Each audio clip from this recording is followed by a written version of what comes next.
மக்களே இப்படிதான் தண்ணியை ஊற்றி செடிகள்லாம் வளர்க்கணும். இது யாருக்காவது இது என்ன பண்ணணும்னு தெரியுதா? சரி, இதை விட்டுருங்க.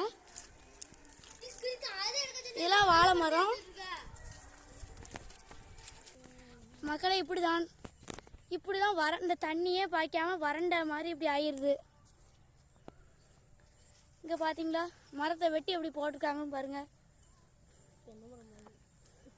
பார்த்தீங்களா, இந்த மாதிரி தண்ணி ஊற்றி இப்படி தென்னை மரம்னா எப்படி வளர்ந்துருக்கு பார்த்தீங்களா?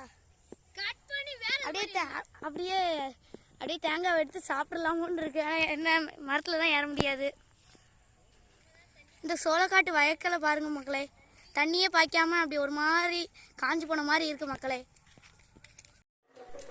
வாய்ஸ் மெசேஜ் பண்ணணுமா இல்லாட்டி வேண்டாமா?